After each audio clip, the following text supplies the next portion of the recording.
Halo guys, bertemu lagi sama aku Tridiansi di sini. Pernah nggak kalian tuh membayangkan bahwa sebuah malam yang sunyi di tempat yang terasa aman justru menjadi akhir dari segalanya? Itulah yang terjadi pada tanggal 20 Desember 1996. Sophie Toscan du Plantier kembali sendirian ke rumah liburannya yang terpencil. Di tengah angin dingin dan kesunyian pedesaan, ia diserang dan dibunuh secara brutal, tepat di depan rumahnya sendiri, meninggalkan pertanyaan yang tak terjawab selama puluhan tahun. Kisah ini menjadi pengingat kelam bahwa bahaya paling mematikan sering datang tanpa peringatan, tersembunyi di balik rasa aman dan kepercayaan yang kita anggap tak pernah salah. Oke, seperti apa kasusnya? Kita langsung aja masuk ke isi pembahasannya.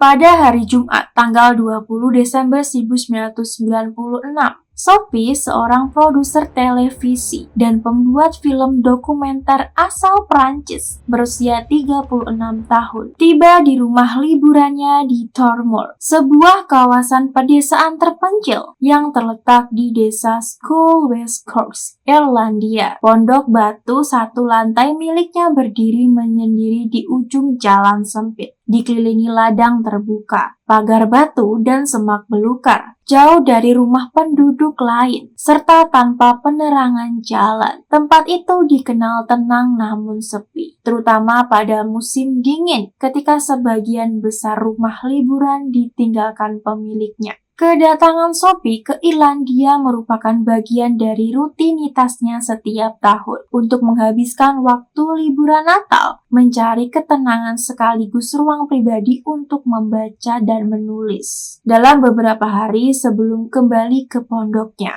Sophie sempat mengunjungi teman-temannya di sekitar West Corks dan melakukan perjalanan singkat ke sejumlah lokasi alam yang terkenal akan keindahan sekaligus kesan mistisnya. Salah satu tempat yang ia datangi adalah Three Castle Head di Mizan, sebuah tanjung terpencil yang syarat dengan cerita rakyat dan legenda lokalnya, termasuk kisah tentang White Lady yang oleh warga setempat dipercaya sebagai pertanda kemenangan. Akhir pekan itu, cuaca dilaporkan buruk dengan angin musim dingin yang kencang dan suhu yang rendah, menciptakan suasana yang dingin dan suram di wilayah pesisir West Corks. Meski demikian, Sophie tetap bersikeras untuk kembali ke pondoknya sendirian pada Jumat malam, menolak ajakan beberapa temannya untuk bermalam bersama mereka demi alasan keamanan dan kenyamanan. Keputusan ini membuatnya berada seorang diri di rumah terpencil tersebut, jauh dari bantuan terdekat. Sebuah pilihan yang pada saat itu tampak wajar baginya, namun kelak menjadi salah satu detail paling tragis dalam rangkaian peristiwa yang menyusul. Malam Jumat nih ya, 20 Desember 1996, menjadi malam terakhir Sophie diketahui masih hidup. Setelah ia tiba di pondok batunya di Tourmont, tidak ada satupun saksi yang dapat memastikan apa yang terjadi selanjutnya. Wilayah tersebut sangat sepi, terlebih pada musim dingin, sehingga hampir tidak ada aktivitas manusia yang menjadi penanda waktu atau kejadian. Keesokan harinya, penyelidikan menunjukkan bahwa tidak terdapat tanda-tanda pembobolan pada pintu maupun jendela rumahnya Sophie. Kondisi interior rumah relatif rapi, tanpa jejak perkelahian, barang yang terbalik, atau tanda bahwa seseorang memaksa untuk masuk. Fakta ini menguatkan dugaan bahwa Sophie membuka pintu secara sukarela, kemungkinan untuk seseorang yang ia kenal, atau setidaknya seseorang yang tidak ia anggap sebagai ancaman saat itu. Berdasarkan temuan di lokasi, para penyelidik meyakini bahwa rangkaian kejadian tidak bermula dari dalam rumah, melainkan di area luar, kemungkinan di teras, pintu depan, atau jalur setapak. menuju gerbang kecil yang menghubungkan rumah dengan jalan sempit di depannya. Diduga kuat bahwa sesuatu yang bersifat mendadak dan tidak terencana terjadi pada malam itu, memicu Sophie keluar rumah dalam kondisi terburu-buru. Hal ini diperkuat oleh fakta bahwa ia ditemukan mengenakan pakaian tidak sepenuhnya untuk berada di luar rumah dalam cuaca dingin dan gelap, seolah dia tidak berniat pergi jauh dan lama. Kemungkinan besar Sophie keluar karena sebuah gangguan singkat, entah ketukan di pintu, suara mencurigakan, atau kehadiran seseorang yang menarik perhatiannya. Dalam suasana malam yang sunyi dan gelap, dengan hanya suara angin musim dingin dan minim penerangan, situasi tersebut dengan cepat berubah menjadi sesuatu yang fatal. Semua indikasi ini menunjukkan bahwa apapun yang terjadi pada Sophie malam itu berlangsung dengan cepat, spontan, dan tanpa peringatan, menjadikannya salah satu bagian paling misterius sekaligus krusial dalam rangkaian peristiwa tragis yang kemudian terungkap. Pada hari Senin pagi, 23 Desember 1996, jasad Sophie ditemukan oleh seorang tetangga di jalur masuk rumahnya, tidak jauh dari pintu pondok. Tubuhnya mengalami luka parah, terutama pada bagian kepala akibat benturan benda tumpul. Di sekitar jasad korban ditemukan batu dan balok beton berlumur darah yang diduga digunakan sebagai senjata. Kondisi tubuh Sophie menunjukkan bahwa ia telah meninggal lebih dari 24 jam sebelum ditemukan. Tragisnya nih ya guys, jasad Sophie dibiarkan berada di lokasi kejadian selama waktu yang lama ketika pihak berwenang Irlandia menunggu kedatangan ahli patologi negara. Keterlambatan ini menjadi salah satu kritik terbesar terhadap penyelidikan awal, karena periode tersebut sangat krusial untuk mengamankan dan mengumpulkan bukti forensik. Sejak awal penyelidikan Gardaí, polisi Irlandia menghadapi banyak kendala. Bukti forensik yang tersedia terbatas dan sebagian dianggap telah terkontaminasi ataupun hilang akibat penanganan awal yang tidak optimal. Meskipun sejumlah saksi diwawancarai, tidak ada bukti langsung yang mengarah secara kuat kepada satu pelaku. Namun, perhatian penyelidik segera tertuju pada Ian Bailey, seorang jurnalis lepas asal Inggris yang tinggal di sekitar 2 hingga 3 km dari rumahnya Sophie itu. Bailey dikenal sebagai sosok eksentrik di komunitas setempat dan diketahui pernah bersikap agresif dalam kehidupan pribadinya. Bailey 2 kali ditangkap dan diinterogasi oleh Gardaí dalam kurun waktu setelah pembunuhan.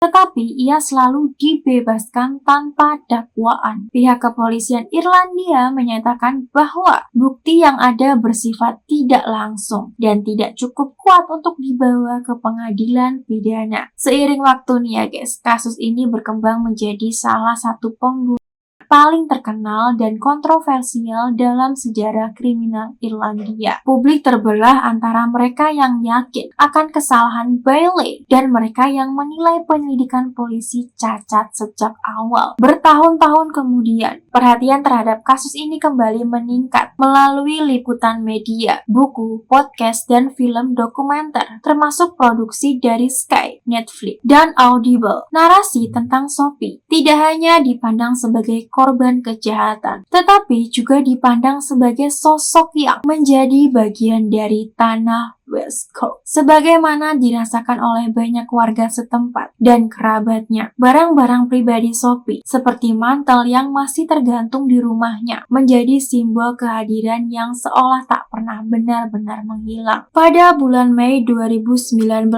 terjadi perkembangan hukum yang signifikan ketika pengadilan kriminal di Paris, Prancis, mengadili Ian Bailey secara in absentia. Berdasarkan hukum Prancis, negara tersebut berhak mengadili kejahatan terhadap warganya meskipun terjadi di luar wilayah Prancis. Persidangan berlangsung tanpa kehadiran Bailey dan tanpa juri, hanya dihadiri oleh para hakim. Setelah pertimbangan bukti dan kesaksian yang diajukan, pengadilan menyatakan bahwa Ian Bailey bersalah atas pembunuhan Sophie dan menjatuhi hukuman penjara selama 25 tahun. Putusan tersebut memicu ketegangan hukum antara Prancis dan Irlandia. Pemerintah Prancis berulang kali mengajukan permintaan ekstradisi, namun Pengadilan Tinggi Irlandia menolak dengan alasan perbedaan sistem hukum dan lemahnya dasar pembuktian menurut hukum Irlandia. Pengacara Bailey menyebutkan persidangan di Prancis sebagai pengadilan sandiwara dan pelanggaran terhadap keadilan. Situasi ini menciptakan paradoks hukum yang bertahan selama bertahun-tahun. Ian Bailey secara sah dinyatakan bersalah di Prancis, tetapi tidak pernah diadili dan tidak bersalah menurut hukum Irlandia. Pada tahun 2021, persidangan lanjutan di Prancis kembali menegaskan putusan bersalah terhadap Bailey. Jaksa Prancis menyatakan bahwa bukti terhadapnya sangat kuat dan secara terbuka mengkritik kegagalan otoritas Irlandia dalam membawa kasus ini ke pengadilan pidana. Namun sekali lagi, ekstradisi ditolak. Pada tahun 2022, Garda Irlandia mengumumkan pembukaan kembali peninjauan penyuluhan terhadap kasus tersebut, termasuk penilaian ulang bukti lama dan wawancara ulang para saksi. Meskipun hingga bertahun-tahun kemudian, tidak ada hasil konkret yang diumumkan kepada publik. Akhirnya, pada Januari 2024, Ian Bailey meninggal dunia pada usia 66 tahun setelah pingsan di rumahnya di West Coast akibat kondisi jantung yang serius. Dengan satu-satunya orang yang selama hampir 3 dekade paling erat dikaitkan dengan pembunuhan. Sophie meninggal tanpa pernah menghadapi pengadilan pidana di Irlandia ataupun menjalani hukuman penjara. Kasus ini pun secara praktis berakhir tanpa penyelesaian hukum yang sepenuhnya memuaskan semua pihak. 28 tahun setelah pembunuhan tersebut, kematian Sophie tetap menjadi luka terbuka bagi keluarganya dan sumber pertanyaan tak terjawab bagi publik. Meskipun ada putusan pengadilan di Prancis, kebenaran hukum dan fakta lengkap tentang apa yang sebenarnya terjadi pada malam Desember 1996 di West Coast tidak pernah berlarut dan membingungkan dalam sejarah modern Irlandia. Oke, seperti itu aja pembahasan dari kasus ini. Pesan hidup apa yang bisa kita ambil dari kasus ini, guys?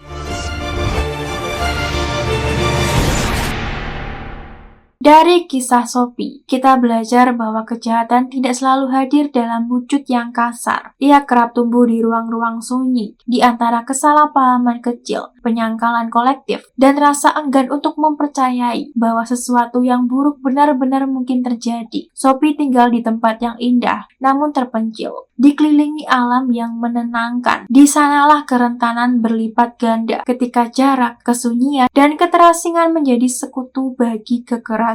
Kisah ini mengingatkan bahwa rasa aman seringkali bersifat ilusif, keakraban lingkungan, kesopanan sosial, dan asumsi bahwa ini bukan tempat berbahaya dapat menumpukan kewaspadaan. Bahaya tidak selalu datang dengan wajah yang mengancam. Ia bisa bersembunyi di balik percakapan santai, interaksi yang dianggap ramah, dan kehadiran seseorang yang terlalu sering diabaikan tanda-tandanya. Ketika perilaku janggal dianggap sebagai eksentrik dan peringatan halus dipandang sebagai gosip atau berlebihan, maka resiko perlahan dinormalisasi. Tragedi Sophie juga memperlihatkan bahwa keadilan tidak hanya ditentukan oleh apa yang terjadi setelah kematian, tetapi oleh apa yang gagal dilakukan sebelumnya. Kesalahan penanganan awal, bukti yang terlewat, dan keraguan untuk bertindak tegas menunjukkan bahwa sistem dapat ikut berkontribusi pada berlarut-larutnya penderitaan. Ketika respon terlambat dan ketelitian dikompromikan, kebenaran menjadi semakin sulit dijangkau, dan luka keluarga korban menjadi semakin dalam. Lebih dari itu, kisah ini menyoroti kesunyian sebagai bentuk kekerasan yang tak kasat mata. kesunyian tempat terpencil, kesunyian saksi yang ragu berbicara, dan kesunyian sistem yang lambat bereaksi. Dalam ruang hening inilah ketidakadilan bertahan. Ketika suara-suara kecil tidak diberi ruang, ketika intuisi kolektif diabaikan, maka tragedi dapat berlalu tanpa peringatan yang cukup kuat untuk menghentikannya. Pada akhirnya, kasusnya Sophie ini mengajarkan bahwa empati dan kewaspadaan adalah tanggung jawab bersama. Melindungi yang rentan bukan berarti hidup dalam ketakutan, melainkan berani memperhatikan, bertanya, dan bertindak ketika sesuatu terasa tidak wajar. Keadilan sejati tidak hanya berada di ruang sidang atau putusan hakim, tetapi hidup dalam pilihan-pilihan kecil sehari-hari, untuk tidak menyepelekan tanda bahaya, untuk mendengarkan tanpa menghakimi, dan untuk tidak membiarkan kesunyian menjadi pelindung bagi kejahatan. Oke, sampai sini aja perjumpaan kita kali ini. Kalau ada informasi yang kurang tepat ataupun ada hal yang perlu diluruskan, aku sangat terbuka untuk dikoreksi lewat kolom komentar ya guys, supaya aku bisa terus belajar dan menyampaikan kasus lebih baik lagi ke depannya. Terima kasih buat kalian yang sudah menonton, mendukung, dan juga memberikan masukan buat aku. Aku benar-benar menghargai setiap kritik dan saran dari kalian, karena semuanya akan jadi bahan pembelajaran berharga buat aku untuk terus berkembang. Dan sekali lagi aku ucapkan terima kasih. Semoga kita bisa terus tumbuh bersama dan belajar bareng-bareng di setiap kasus berikutnya. Kalau kalian tuh ada ide aku bahas kasus apa lagi, langsung aja komen di kolom komentar guys. Kalau aku ada salah-salah kata mohon dimaafkan. Aku Tridiansi.